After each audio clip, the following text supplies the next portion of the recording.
किसी का अपना बिछड़ गया, किसी का अपना मारा गया,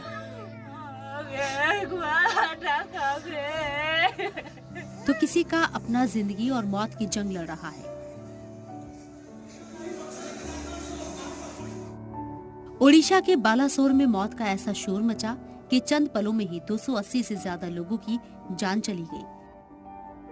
जिनके अपनों की मौत हुई है, उनके घरों में मातम पसर गया है।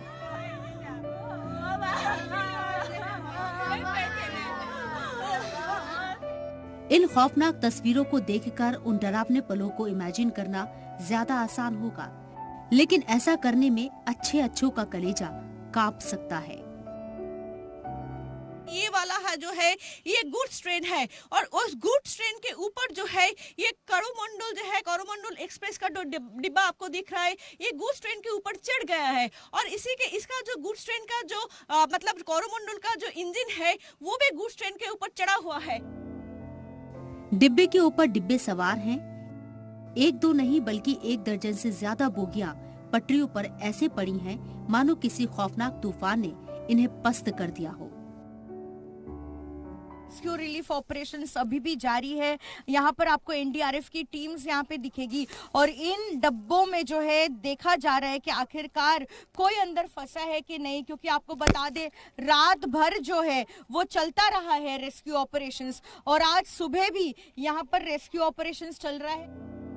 पटरियों की हालत भी इतनी डरावनी हो चुकी है कि इन्हें देखकर आसानी से ट्रेनों की टक्कर की खौफनाक रफ्तार का अंदाजा लगाया जा सकता है।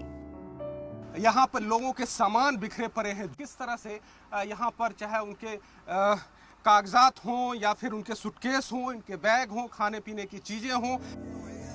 अस्पताल में जो लोग जिंदगी और मौत की जंग लड़ रहे हैं, उनके लिए पूरे मुल्क में दुआओं का दौर जारी है। क्या एक्टर और क्या क्रिकेटर, दुख की इस घड़ी में पूरा मुल्क जख्मियों के लिए दुआ कर रहा है और जो लोग मारे गए हैं उनके लिए दुख जता रहा है।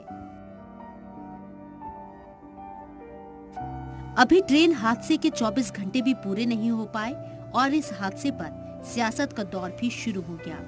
कांग्रेस समेत पूरे अपोजिशन के लीडरान ने हादसे के लिए मरकजी हुकूमत को जिम्मेदार ठहराया है। मैं ये समझता हूँ कि सरकार को एकदम इसके लिए जितना मुआवजा दिया है, मुआवजा शायद उससे ज़्यादा दे देना चाहिए।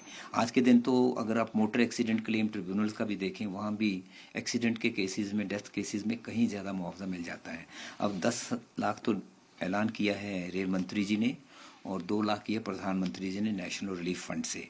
मैं समझता हूँ कि नेशनल रिलीफ फंड से या प्राइम मिनिस्टर केयर से, जिसमें बहुत पैसा इकट्ठा हुआ था, उसमें और ज्यादा देना चाहिए। बहुत भारी हादसा हुआ है। रेलवे मंत्री वैष्णव जी अपना इस्तीफा पेश करें। स्वीकार करना नहीं करना प्रधानमंत्री के हाथ में है, लेकिन इस परंपरा को कायम करें। एक तो रेलवे बजट आपने बंद कर दिया तो रेलवे पे संसद में चर्चा ही नहीं होती और जो कई सारी कमेटियों ने सेफ्टी के लिए जो एक प्लान बनाया था, क्या उसकी अनदेखी की जा रही, जिसके कारण ऐसी दुर्घटनाएं घट रही है। उस पर संसद में चर्चा हो। वजीर आजम नरेंद्र मोदी हादसे के फौरन बाद से ही एक्टिव हैं। बीती रात से लगातार पीएम मोदी रेलवे के वजीर से पल पल का अपडेट ले रहे थे, तो वहीं आज सुबह ही उन्होंने हादसे की वजह और हालात पर हाई लेवल मीटिंग की। इसके अलावा पीएम मोदी भी बालासोर पहुंच गए हैं। वजीर रेल अश्वनी वैष्णव आज सुबह बालासोर पहुंच गए। बालासोर पहुंचने के बाद उन्होंने सबसे पहले मौके का जायजा लिया। रेस्क्यू ऑपरेशन में जुटे अफसरों से हालात का जायजा लिया। इसके फौरन बाद वजीर रेल अस्पताल पहुंचे, जहां पर जख्मियों का इलाज चल रहा है। उन सभी परिवारों के साथ मेरी प्रार्थना है जिनके परिवार का